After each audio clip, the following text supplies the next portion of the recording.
느헤미야 11장 3절부터 14절까지의 말씀입니다. 느헤미야 11장 3절부터 14절입니다. 이스라엘과 제사장들과 레위 사람들과 느드님 사람들과 솔로몬의 신하들의 자손은 유다 여러 성읍에서 각각 자기 성읍 자기 기업에 거주하였느니라. 예루살렘에 거주한 그 지방의 지도자들은 이러하니 예루살렘에 거주한 자는 유다 자손과 베냐민 자손 몇 명이라. 유다 자손 중에는 베레스 자손 아다야이니 그는 우시야의 아들이요 스가랴의 손자요 아마랴의 증손이요 스바다의 현손이요 마알랄의 오대손이며 또 마아세야니 그는 바룩의 아들이요 골호세의 손자요 하사야의 증손이요 아다야의 현손이요 요아립의 오대손이요 스가랴의 육대손이요 실로 사람의 칠대손이라. 예루살렘에 거주한 베레스 자손은 모두 468명이니 다 용사였느니라. 베냐민 자손은 살루이니 그는 무슬람의 아들이요 요웨스의 손자요 부다야의 증손이요 골라야의 현손이요 마아세야의 오대손이요 이디엘의 육대손이요 여사야의 칠대손이며 그 다음은 갑배와 살레 등이니 모두 928명이라. 시그리의 아들 요엘이 그들의 감독이 되었고 하스누아의 아들 유다는 버금이 되어 성읍을 다스렸느니라. 제사장 중에는 요아립의 아들 여다야와 야긴이며 또 하나님의 전을 맡은 자 스라야이니 그는 힐기야의 아들이요 무슬람의 손자요 사독의 증손이요 무라요스의 현손이요 아이두베의 오대손이며 또 전에서 일하는 그들의 형제니 모두 822명이요 또 아다야이니 그는 여로함의 아들이요 블라야의 손자요 암시의 증손이요 스가랴의 현손이요 바스울의 오대손이요 말기야의 육대손이며 또 그 형제의 족장된 자이니 모두 242명이요 또 아마세이니 그는 아사렐의 아들이요 아으세의 손자요 무실레메서의 증손이요 임멜의 현손이며 또 그들의 형제들의 큰 용사들이니 모두 128명이라. 하그돌림의 아들 삽디엘이 그들의 감독이 되었느니라. 아멘. 지난 시간에는 우리가 1, 2절을 통해서 위험과 수고와 희생을 무릅쓰고 예루살렘에 거하기를 결단한 세 부류의 사람들을 살펴보았습니다. 이 세 부류의 사람들이 어떤 사람들이었죠?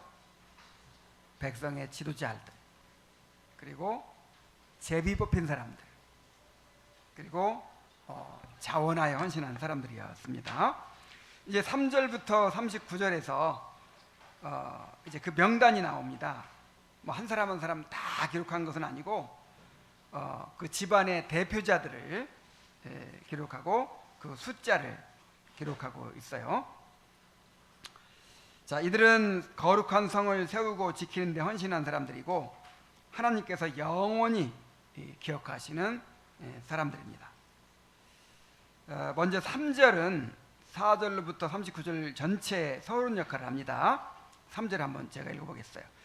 이스라엘과 제사장들과 레위 사람들과 느디님 사람들과 솔로몬의 신하들의 자손은 유다 여러 성읍에서 각각 자기 성읍 자기 기업에 거주하였느니라. 자, 이 3절 말씀은 모든 백성이 각자의 기업과 성읍으로 돌아가서 정착해서 하나님의 질서 속에 살아가기 시작했다는 것을 보여주고 있습니다. 그리고 4절부터 시작해서 예루살렘과 그 주위 성읍에 살게 된 사람들을 기록하고 있는 것입니다. 자, 오늘은 예루살렘 성에 거주한 사람들의 그 명단을 통해서 오늘 우리에게 주시는 교훈을 함께 나누고자 합니다. 이 명단을 이렇게 쭉 살펴보면서 그냥 한 번에 다 지나가려고 했는데 또 이렇게 보면 이렇게 발견되는 것이 있고 또 보면 발견되는 것이 있어가지고 이 명단만 가지고 지금 몇 차례를 하게 생겼어요. 자, 먼저 예루살렘에 거주한 사람들 기록하는데, 먼저 4절로부터 6절에서는 유다 지파의 지도자들의 명단입니다. 유다 지파 지도자들의 명단입니다. 4절로부터 6절까지인데 그냥 6절만 한번 보면요, 예루살렘에 거주한 베레스 자손은 모두 468명이니 다 용사였느니라 그랬어요. 자, 이게 무슨 명단이라고요? 예루살렘에 거주한 유다 자손들의 명단이죠. 유다 지도자들의 명단이죠. 유다 지파 지도자들의 명단입니다. 근데 몇 명이에요, 전부 다? 468명. 근데 그 사람들이 다 뭐였다고요? 용사였다 그랬어요. 참고로 여기 보면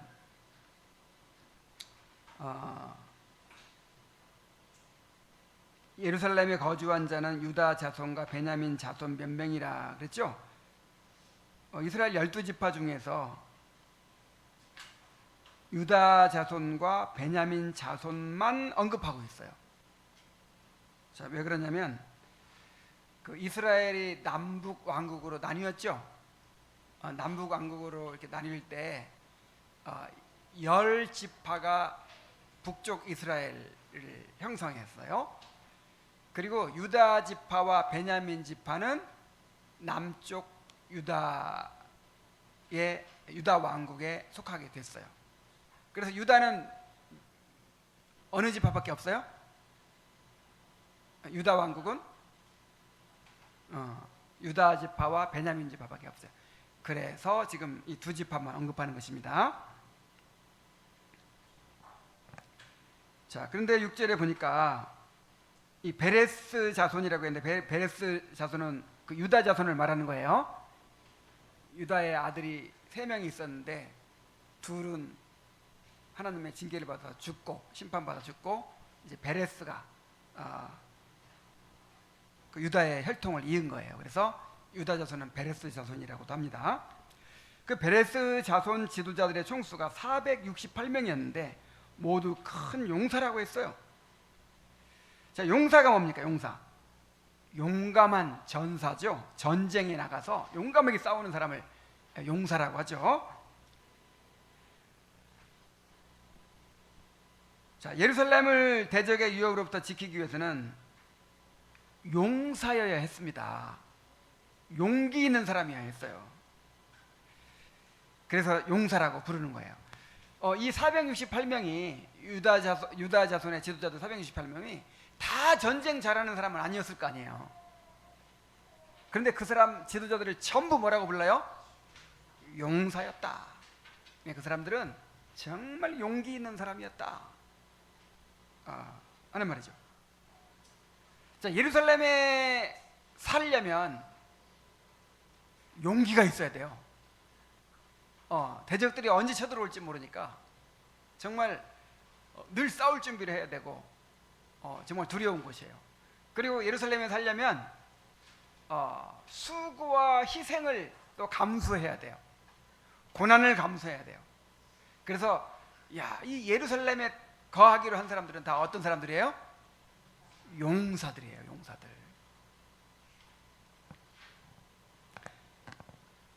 그래서 하나님을 믿으려면요, 용사여야 됩니다.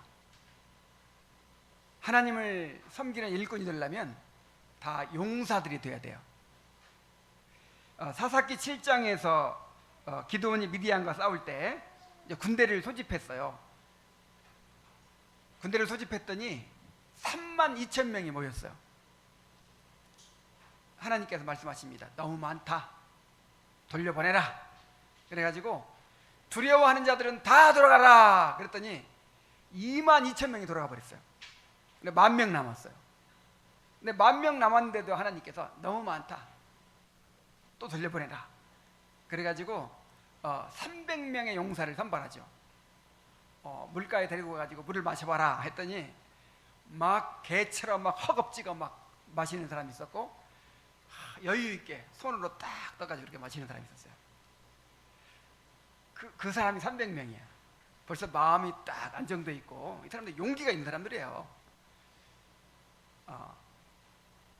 300명만 남기고 다 돌려보냈어요.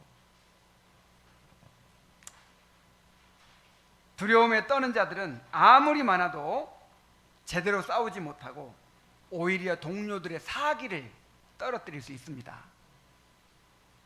전쟁은 하나님께 속한 것입니다. 하나님은 사람을 두려워하지 않고 오직 하나님만을 두려워하는 믿음의 용사들을 사용하셔서 승리를 이루십니다. 자, 우리도 거룩한 성에 거하기 위해서는 믿음의 용사들이 되어야 돼요. 이 시대에 개혁교회를 세우고 개혁신앙을 지키는 성도가 되려면 용기가 있어야 돼요. 항상 사람들의 비난과 조롱을 두려워하고 고난과 희생을 두려워하고 내가 지금 누리고 있는 것을 잃어버릴까 봐 두려워하는 사람들이 있어요. 자, 그런 사람들은 평생 두려움에 매여서 주님께 자신을 드리지 못하고 하나님이 이루시는 일들을 경험할 수가 없어요.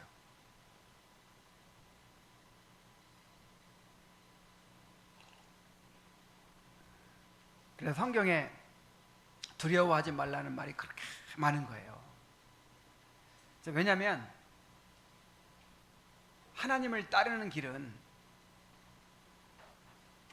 모험이기 때문입니다. 제가 청년 때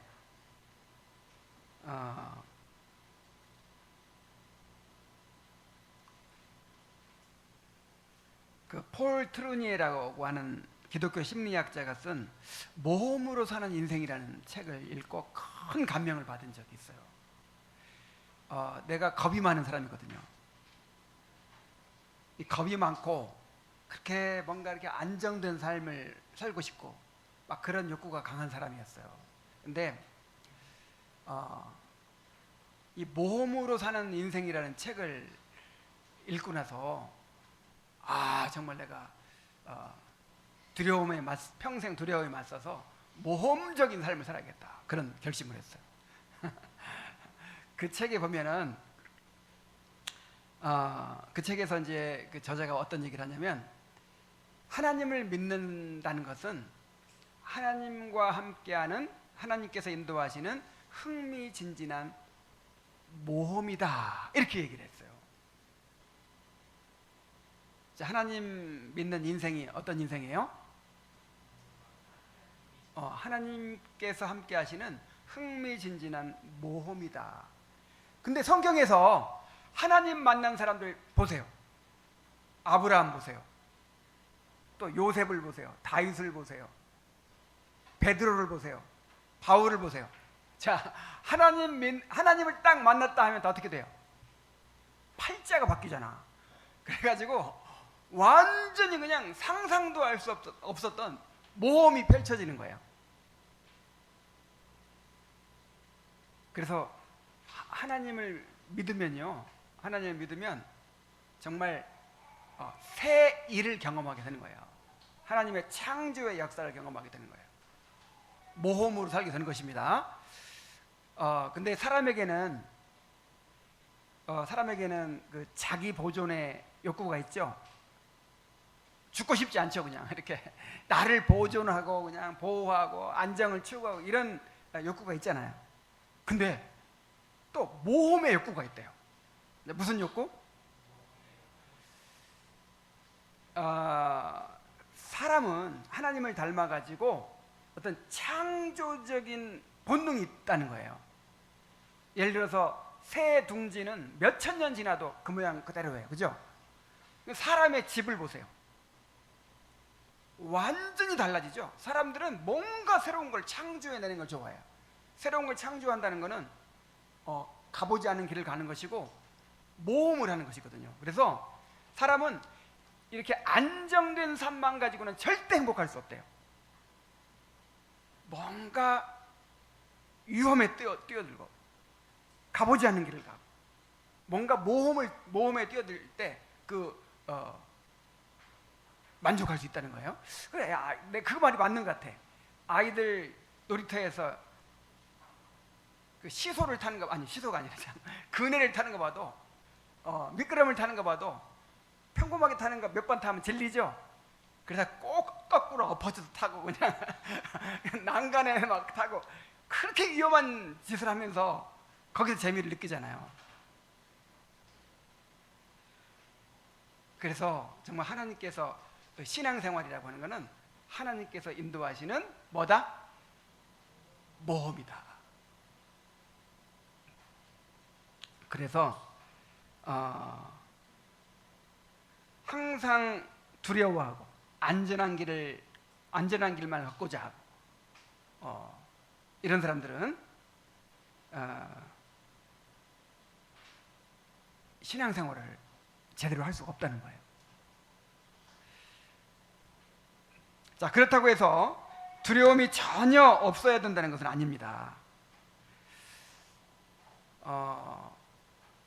제가 두려움이 많다 그랬죠. 두려움이 많아가지고 나는 용기가 없어 이런지 난 너무 겁이 많아 이런 컴플렉스가 있었어요. 근데 그 독재 정권과 싸우고 여러 차례 테러를 당하고 가택연금을 당하고 망명생활을 하고 투옥을 당하고 나중에 사형 선고까지 받고, 이야 정말 이렇게 엄청난 용기를 발휘한 사람이 있었어요. 그 사람이 누구냐면 김대중 전 대통령인데, 그분에게 이제 어떤 기자가 물었어요. 정말 대단한 용기이십니다. 아니 그렇게 엄혹한 상황에서, 그렇게 목숨이 위험한 상황에서 어떻게 그렇게 용기를 내 가지고 투쟁을 할 수 있느냐고. 그러니까 뭐라고 그러냐면, 나는 너무 두렵습니다. 나는 정말 겁이 많은 사람입니다. 그런데 용기는 두려움이 없는 것이 아닙니다. 용기는 두려움에도 불구하고 마땅히 해야 할 일을 하는 것입니다. 이런 말을 하는 거예요. 용기가 뭐예요? 용기가 두려움이 없는 게 아니에요. 이 두려움이 없는 건요, 만용이에요, 만용. 이 두려움도 필요해서 주셨거든요, 하나님이.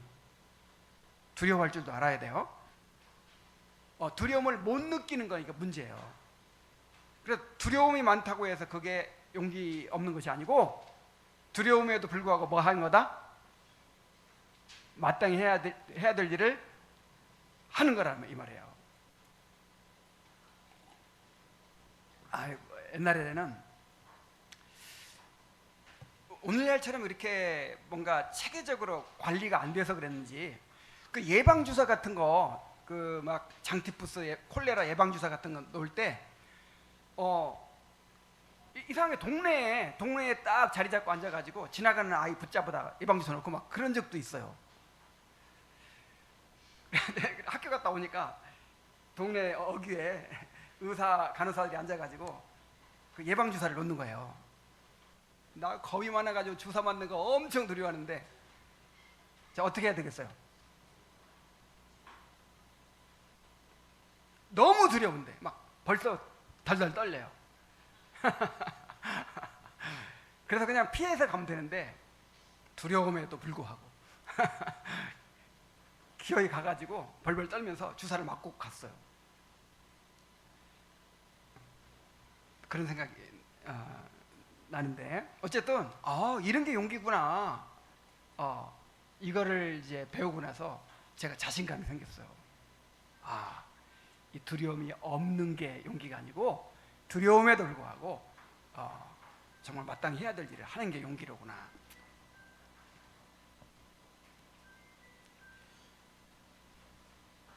자, 하나님께서 여호수아에게 두려워하지 말라고, 담대하라고 수없이 말씀하시죠. 두려워하지 말라, 담대하라. 자, 왜 두려워하지 말고 담대하라고 막 그렇게 반복해서 말씀하셨을까요? 여호수아가 너무 두려워 떨었기 때문이에요. 모세가 그 강력한 지도자 모세가 40년간을 이스라엘 백성들이 인도하고 실패했잖아요. 결국 실패하고 가나안 땅도 못 들어가고 이제 죽었어요. 그래서 모세의 그 심부름하던 수종들던 여호수아가 이제 지도자로 세움 받은 거예요. 자, 무서워요, 안 무서워요? 이제 그 패역한 이스라엘 백성들을 이끌고 가나안 땅에 들어가야 되는 거예요. 정말 전쟁이나 끝내놓고 갈 것이지, 그 전쟁을 지금 누가 해야 돼요? 여호수아가 해야 되잖아요. 그러니까 얼마나 두렵겠어요. 그래가지고 계속해서 반복적으로 담대하라, 두려워하지 말고 떨지 말아라, 그렇게 계속 말씀하신 것이죠. 여호수아는 두려움을 극복했어요. 하나님을 믿었기 때문에, 하나님의 약속을 믿고 하나님을 의지했기 때문에 두려움을 극복했습니다. 하나님을 의지하고 이 가나안 땅을 이스라엘 백성을 이끌고 정복했어요.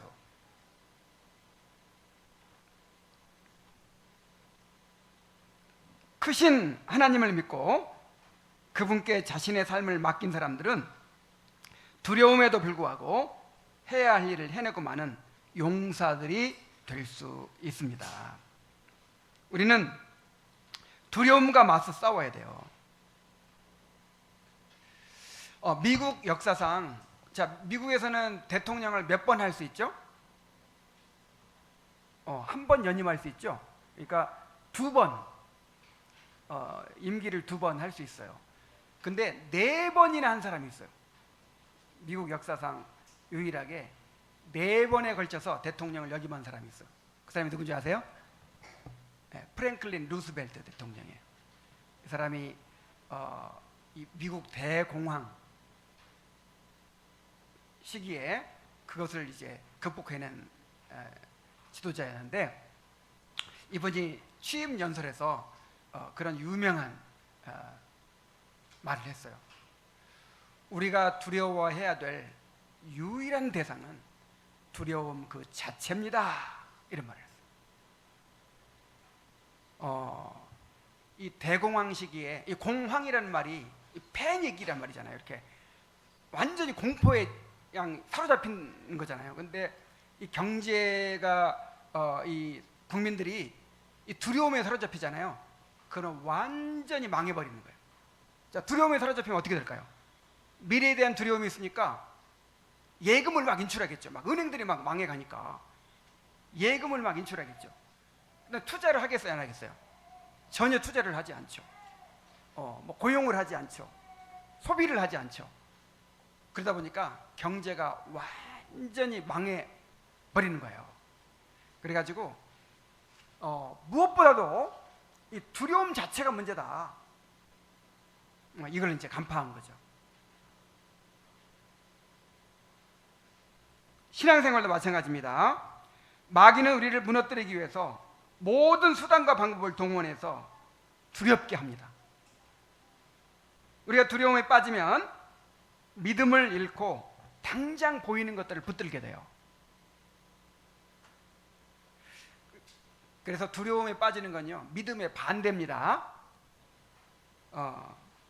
두려움에 빠지면 싸워보기도 전에 무너지게 되는 거예요.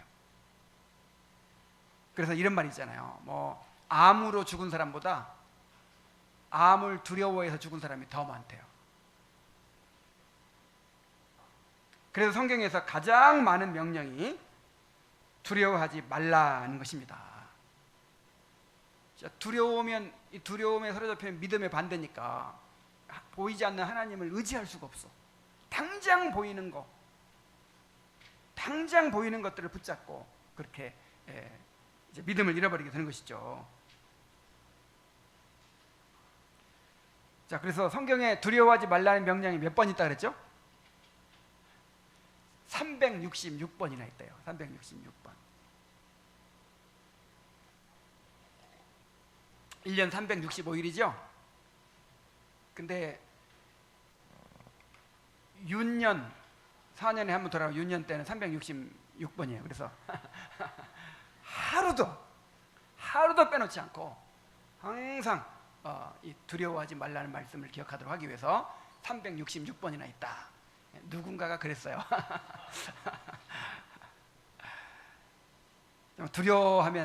두려움에 사로잡히면 지는 것입니다. 겁쟁이들은 거룩한 성에 거할 수 없어요. 우리가 이 시대에 황폐한 것들을 다시 세우고 역대의 파괴된 기초를 쌓고 무너진 데를 보수하는 자가 되려면 용기가 필요합니다. 크신 하나님께 대한 믿음으로 어떤 위협에도 굴하지 않는 그런 믿음의 용사들이 되시기를 바랍니다. 근데 이 용사라는 말이 나중에 또 나와요. 또 한번 이 용기에 대해서, 믿음의 용기에 대해서 이제 언급을 할 거예요.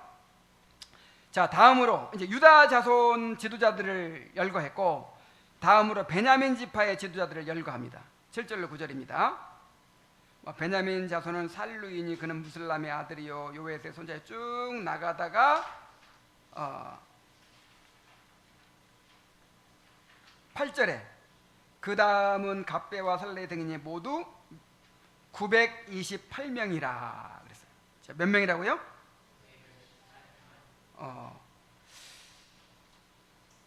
아까 유다 자손이 몇 명이었는데?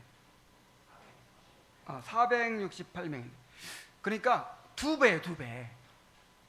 자, 베냐민 자손이 유다 자손의 몇 배? 두 배. 자, 그런데 유다 자손이 숫자가 많겠어요? 베냐민 자손이 숫자가 많겠어요? 어느 자손이 많아요? 유다 자손이 이스라엘 12지파 중에서 제일 항상 숫자가 많습니다. 그리고 가장 제일 숫자가 적은 지파가 어느 지파예요? 베냐민 지파. 베냐민 지파는 한 번 그냥 완전히 전멸할 뻔 했었잖아요. 단 600명만 남아가지고 겨우 이렇게 소생한 지파가 베냐민 지파예요. 그래서 베냐민 지파는 최소한 유다 지파보다 반밖에 안 돼요. 이렇게 인구조사한 거 보면 되게 반밖에 안 돼. 자, 베냐민 지파가 유다 지파의 반밖에 안 되는데 예루살렘에 거주한 지도자들은 유다 지파의 몇 배? 2배. 그러니까 인구 비례로 하면 몇 배예요? 인구 비례로 하면 4배잖아요. 4배. 맞죠?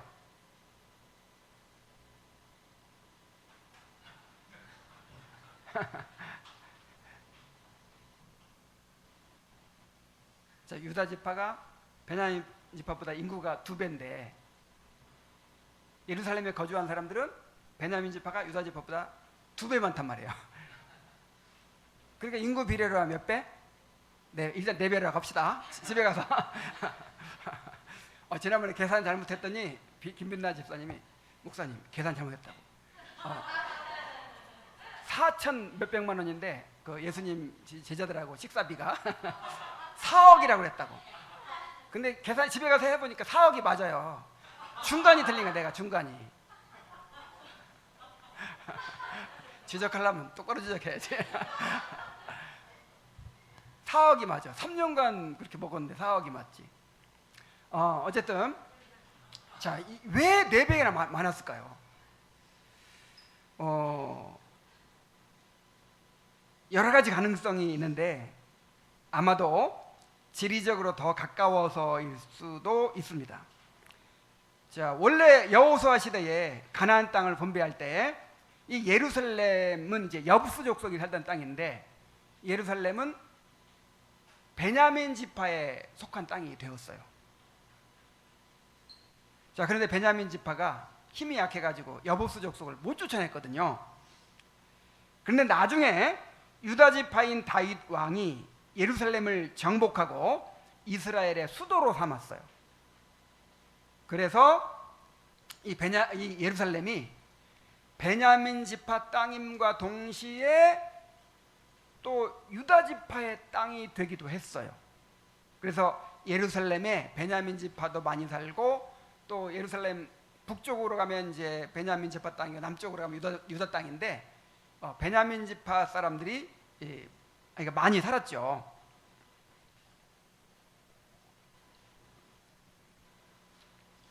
그래서 지리적인 이유 때문에 베냐민 자손들이 더 많이 살게 된 것이 아닌가 이렇게 볼 수 있습니다. 뭐 다른 이유가 있을 수도 있겠죠. 예를 들어서 베냐민 자손이 특별히 더 유다 자손보다 더 열심히 우리가 예루살렘에 살겠습니다 뭐 이렇게 했을 수도 있고, 뭐 여러 가지 가능성이 있는데 어쨌든 이제 결과적으로만 보면 인구 비례로 몇 배가 많아요? 4배가 많아요.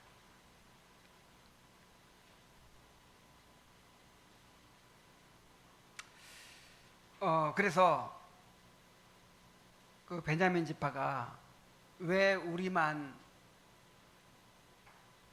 이렇게 많이 예루살렘에 살아야 되느냐, 왜 우리만 이렇게 위험을 감수해야 되느냐, 불평할 수도 있었어요. 그죠? 그러나 그들은 불평하지 않고 결정된 사항을 순순히 받아들였습니다. 자, 그들에게 거룩한 성을 회복하고자 하는 열망이 있었기 때문이죠. 제가 늘 말하지만 참 이 땅에서는 공평한 게 없어요. 교회를 섬길 때도 이렇게 다른 사람들보다 많이 수고하고 희생하는 사람들이 있어요. 자, 집이 가깝다는 이유로 집이 가깝다는 이유로 무슨 일만 있으면 이제 항상 앞장서서 섬겨야 되는 사람들이 있어요. 또 시간이 많다는 이유로 뭐 직장 다니고 막 이런 사람은 내버려두고 그냥 집에 있다고 무슨 일만 있으면 또 막 섬기게 되는 사람도 있죠. 남보다 건강하다는 이유로 골골한 사람은 시키지도 않아. 근데 몸 튼튼한 사람은 늘 불려다니죠. 또 경제적인 여유가 있다는 이유로, 또 재능을 가졌다는 이유로 막 컴퓨터 잘하는 사람 있으면 막 컴퓨터만 고장나면 불러내죠. 또 거절을 안 하고 잘 들어주니까 그냥 또 그 사람만 시킬 수도 있어요. 어쨌든 이렇게 늘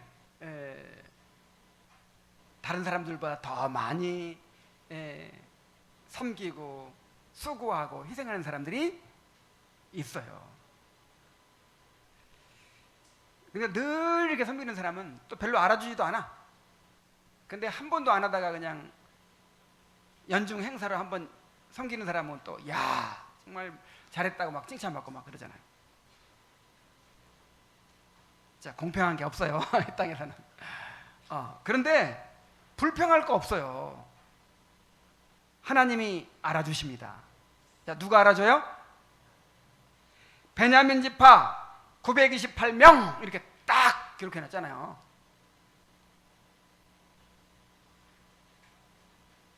어떤 이유로든지 더 많이 섬길 기회가 주어진다면 오히려 하나님이 나에게 정말 복된 기회를 주셨다 하고 정말 감사하게 받아들이기를 바랍니다. 자, 이제 다음으로 제사장들의 이름이 등장합니다. 유다 자손들 지도자들, 그 다음에 베냐민 자손 지도자들 명단을 이어서 이제 제사장들의 이름이 등장합니다. 10절에 제사장 중에는 요아립의 아들 여다야와 야긴이며 또 하나님의 전을 맡은 자 스라야이니, 쭉 나가다가 14절에 보세요. 또 그들의 형제의 큰 용사들이니 모두 128명이라 그랬죠.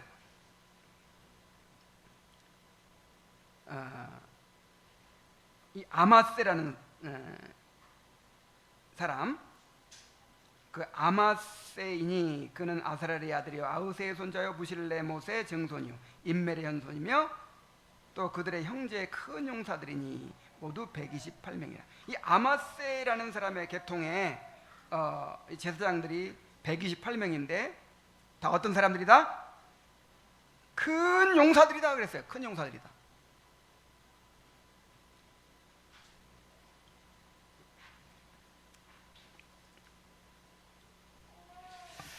용사가 뭐 하는 사람이라 했어요? 전쟁에 나가서 막 싸우는, 용감하게 싸우는 그런 전사들을 가리키는 건데, 제사장들인데 큰 용사라고 했단 말이에요. 자, 왜 이 사람들 용사라고 했을까요? 왜 제사장들한테 용사가 필요할까요?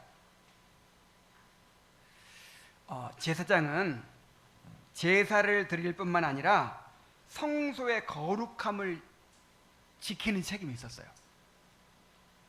성소의 규례를 무시하는 자, 성소를 무단으로 침범하는 자를 막고 하나님의 거룩함을 지키기 위해서는 제사장도 용사여야 했습니다. 유다 왕 중에 우시야라는 왕이 있었어요. 우시야라는 왕이 정치를 잘 해가지고 나라가 크게 번성했어요. 그러니까 우시야가 교만해졌어. 그래가지고 뭐 하여간 나라의 영웅이 되고 나니까 너무 교만해져가지고 이제는 성전에 들어가서 분향을 하겠다고 나섰어요. 내가 그거 한번 해봐야겠다. 이렇게 누가? 왕이 막강한 권세를 가진 그런 왕이 성전에 들어가가지고 자기가 분향하겠다고 하는 거예요. 자, 이거 막으면 어떻게 될까요? 죽어요. 자, 그때 제사장 아사랴라는 사람이 여호와의 제사장 가운데 용맹한 자, 어떤 사람? 그러니까 목숨 거는 사람, 여호와의 거룩함을 지키기 위해서 목숨이라도 내놓는 이 사람들 80명을 데리고 왕의 앞을 가로막았어요. 왕이시여,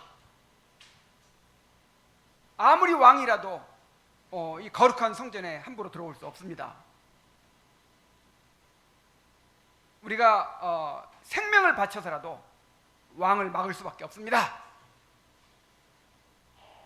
그렇게 이 아사랴가 용맹한 자 80명을 데리고 쫙 막아서 가지고 그 왕을 못 들어오게 했어요.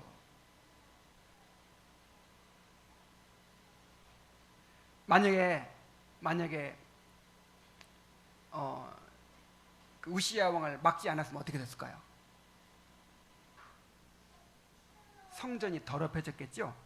근데 분향만 하겠어요? 이제는 뭐 별거 다 하려고 다 하겠죠 이제. 근데 그것을 막아낸 거예요. 성소의 거룩함을 지켜낸 거예요. 자, 성소의 거룩함을 지키기 위해서는 뭐가 필요해요? 용기가 필요해요. 용기가. 오늘날 우리도 제사장으로서 교회의 거룩함을 지키고 예배의 거룩함을 지키려면 용사들이 되어야 합니다. 우리가 주님이 세우신 질서에 따라 교회를 세우고 예배를 드리고 말씀을 전하고자 하면 사람들의 오해와 비난을 받고 외면을 받게 되기 쉽습니다.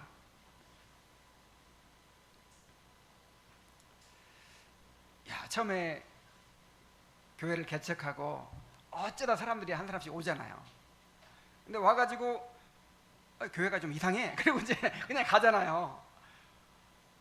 막 그럴 때마다 아이고 이거 누가 우리 교회에 오겠나 막 이런 생각이 들고 그냥 좀 수준을 좀 낮춰가지고 적당히 좀 이렇게 해볼까 막 이런 생각도 막 들어요.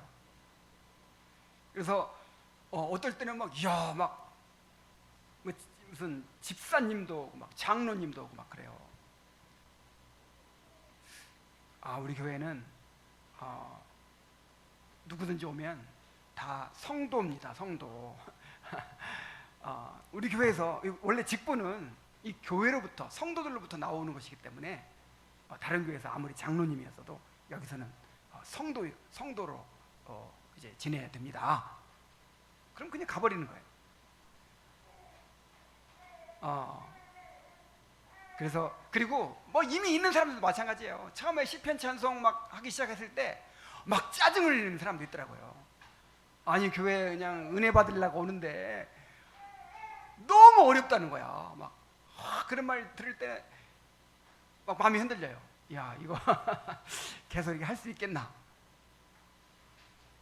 그래서 이런 거 한 가지 한 가지 지키는 게 다 뭐가 필요해요? 용기가 필요해요. 용기가. 이 교회의 거룩함을 지키고 예배의 거룩함을 지키는 데는 정말 용기가 필요합니다. 그리고 우리 개인의 삶에서도 마찬가지죠.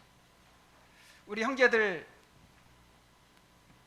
요즘에는 이제 그게 거의 없어졌나 모르겠어요. 근데 옛날에 제일 힘들었던 게 뭐냐면 술자리죠, 술자리. 아, 나 술 못합니다. 그러면 그냥 그게 변명이 안 되잖아요. 그냥 막 사장님이 주는 거 아니면 뭐 선배가 주는 거 이거 받아야 되잖아요. 그래서 막 그 거절하면 어떻게 돼요? 그리고 어떤 형제가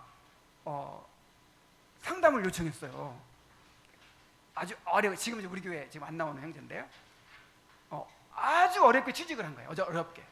근데 그 회사는 그냥 이렇게 서로 하나가 되고 막 그런 거 중요하게 여기는 그런 회사들 있잖아요. 그래서 막 회식도 자주 하고 거기서 술 마시고 막 이렇게 하는 건데 이 술을 못 한다고 그런 식으로 할 거면 우리 회사에 다닐 수 없어. 이랬다는 거예요. 그래서 이제 목사님한테 상담한다고 내가 술을 계속 안 마신다고 하면 이 직장 못 다닐 것 같아요. 이 정말 내가 어렵게 얻은 직장이고 정말 괜찮은 직장인데 내가 못 할까요? 그냥 이렇게 한 잔씩만 이렇게 기분 맞춰주기 위해서 그냥 한 잔씩만 하면 안 되겠습니까? 어떻게 해야 되죠? 그때 그 엄청난 용기가 필요하더라고요. 야, 이거 내가 안 된다고 하면 이제 직장 잘리는 거잖아요. 그러면 목사님 책임이라고 할 거 아니야. 아이고, 그냥 이거, 그냥 한 잔씩 하라고 할까? 정말 고민이 되더라고요. 근데 그래도 그리스도인으로서 거룩함을 지켜야 된다고. 그렇게 얘기했어요. 그래고 직장 이제 잘렸어요. 아이고, 얼마나 그때 막 등골이 식은땀이 흘렀는지 몰라요. 근데 뭐 나중에 또 막 다른 직장 가긴 갔어요. 용기가 필요하죠. 또 뭐가 있어요? 주일 성수. 요즘에는 하여간 뭐 5일 근무제가 정착되고 그다음에 이제 술 권하는 것도 많이 줄어들어 가지고 이게 지금 큰 문제가 아닌데 정말 몇 년 전만 해도 이 주일 성수 문제도 그렇고 이 술 문제도 굉장히 큰 문제였잖아요.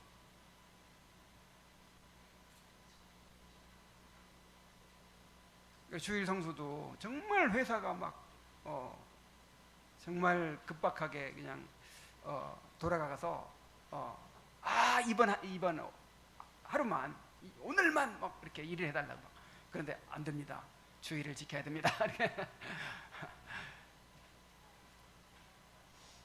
얼마나 참 용기가 있어야 되겠습니까? 그래서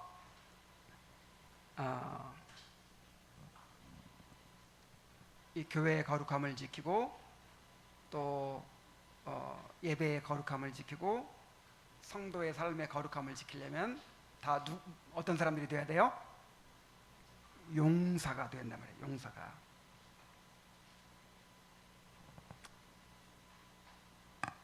오늘날 교회가 사람들이 좋아할 만한 교회를 세우고 사람들의 감동을 주는 예배를 드리려고 하다 보니까 거룩함을 잃어버리고 있어요. 또 사람들에게 미움받지 않고 두루두루 잘 지내려고 타협하다 보니까 오늘날 그리스도인들의 삶이 거룩함을 잃어버리고 있어요. 우리는 거룩하신 하나님을 섬기는 제사장들입니다. 제사장의 역할은 예배도 잘 드려야 되고 그 예배의 거룩함을, 성소의 거룩함을 지키는 역할을 해야 되는 것입니다. 어떤 대가를 치르더라도 성전된 교회, 성전된 몸의 거룩함을 지켜내야 합니다. 바울은 이렇게 말했어요. 우리가 하나님을 기쁘시게 하랴, 사람을 기쁘게 하랴. 우리가 사람을 기쁘게 하려고 하는 것이었다면 하나님의 종이 아니니라고 했어요. 하나님의 거룩한 제사장들로서 오직 하나님만을 두려워하며 어떤 압력에도 굴하지 않는 그런 큰 용사들이 되시기를 바랍니다.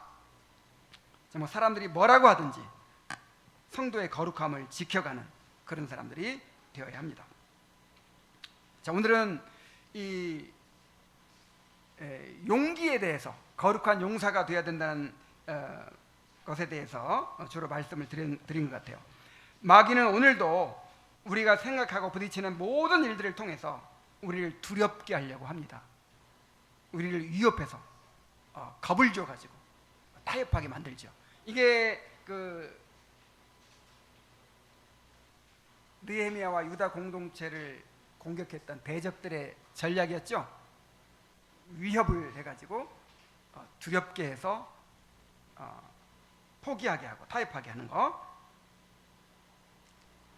그래서 우리가 두려움이 우리 마음속에 들어오는 거, 이거 자체는 죄가 아니에요. 두려울 수 있어요. 아까도 말했지만 그 두려움이 왔을 때, 두려운 마음이 들고 염려가 왔을 때 거기에 사로잡혀가지고 해야 할 일을 못 해버리면 그게 죄예요. 두려움에도 불구하고 마땅히 하나님을 의지하고 마땅히 해야 할 일을 하는 거예요. 두려움에도 불구하고 그 두려움에 사로잡히지 않고 두려움과 맞서는 거예요. 이런 사람들이 용사들입니다. 그렇게 두려워 떨던 여호수아가 위대한 용사가 됐잖아요. 하나님을 의지하고 두려움에 당당히 맞서는 믿음의 용사들이 되시기 바랍니다. 이제 기도하겠습니다.